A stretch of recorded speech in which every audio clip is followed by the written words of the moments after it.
Today we are doing a French episode, chatting all in French. And we are going to be talking about the French words ending in œil, ending in E, U, I, L. Or is it U-E-I-L? As I have made a mistake in one of the titles of one of our previous episodes. So in this episode, we are going to learn from my own mistake. Bonjour et bienvenue à cette série des mini sur French avec Ingrid. Une série de petits épisodes rapides pour vous permettre d'apprendre quelque chose de nouveau à chaque épisode et en quelques minutes seulement. Comme d'habitude, n'hésitez pas à changer la vitesse de cette vidéo pour un français plus lent ou plus rapide. Vous pouvez faire ça dans les paramètres en bas à droite et vous pouvez aussi mettre les sous-titres en français ou dans votre langue si vous en avez besoin. Aujourd'hui, nous parlons donc des mots français avec le son œil. J'ai donc fait une erreur. Et oui, ça nous arrive aussi à nous français parce que les règles d'orthographe et les règles de grammaire en français, c'est plutôt compliqué. Et vous le savez, je pense que faire des erreurs quand on apprend une langue, ce n'est pas une si mauvaise chose. On apprend beaucoup de nos erreurs.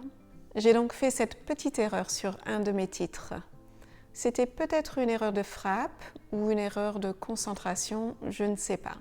J'ai écrit peu accueillant E-U-I plutôt que U-E-I.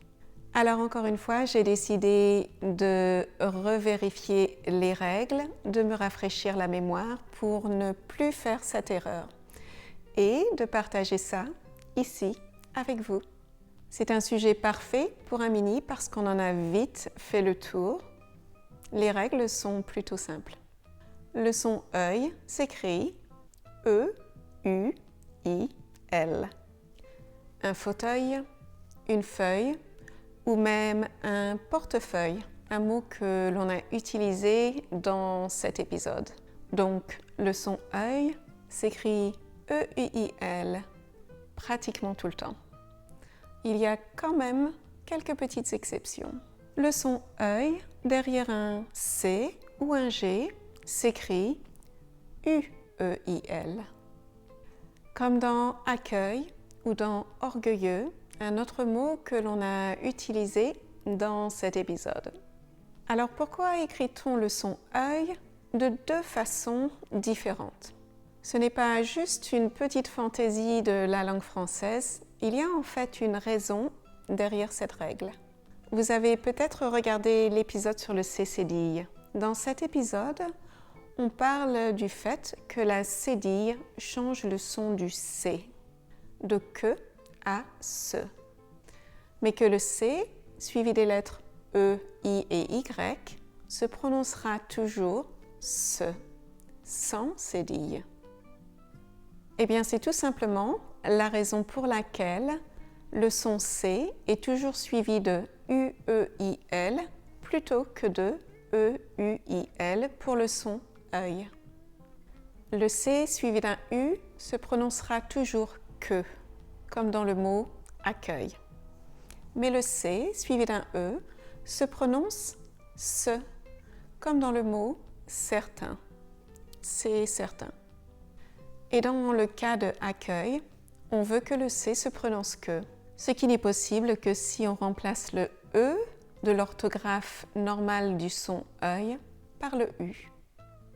Les deux lettres changent donc de place, on les inverse pour éviter un son doux.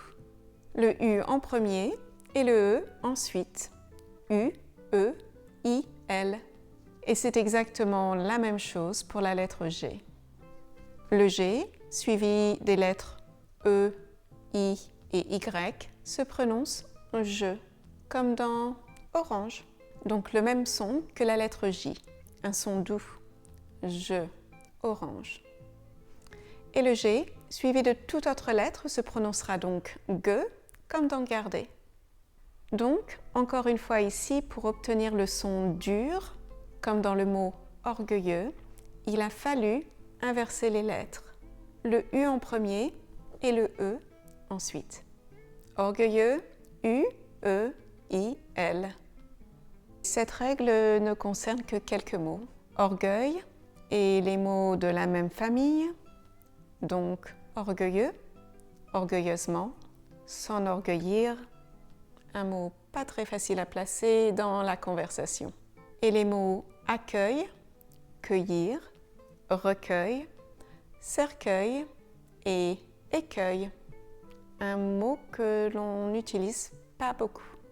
Et voilà, c'est tout. Mais pour compléter le sujet, j'aimerais ajouter 2 petites choses. Tous les mots en œil seront masculins, sauf le mot feuille. Donc, pour tous les mots en œil, y compris portefeuille, on utilisera les articles le ou un.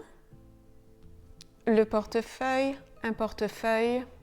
Le fauteuil, un fauteuil, mais on dira la feuille ou une feuille.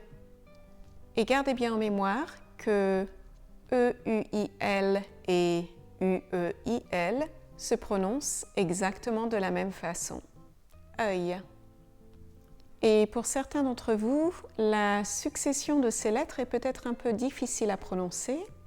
Et pour ça, il faut juste comprendre 2 choses. On ne prononce pas le L dans œil comme un L normal, donc on ne le prononce pas le. Et le son est tout simplement un son en 2 parties, E and Y. Y comme dans la deuxième partie du mot pour œil en anglais, an eye. Donc, E plus Y, œil. Voilà, c'est un épisode rapide, mais au cours duquel on a appris plusieurs choses. La prononciation du son œil, la prononciation des lettres C et G, suivi des lettres E, I et Y, donc un son doux, ce et je, et la prononciation des lettres C et G suivies d'autres lettres, un son dur, que et ge. Un peu de nouveau vocabulaire, j'espère. Et on a aussi appris que la majorité des mots en œil sont masculins et qu'ils utilisent donc les articles le et un. Pas mal pour quelques minutes de leçon, non? J'espère que vous avez trouvé cet épisode utile. N'hésitez pas à vous abonner si vous ne l'avez pas encore fait. Et en attendant, je vous dis au revoir et à bientôt dans un autre épisode.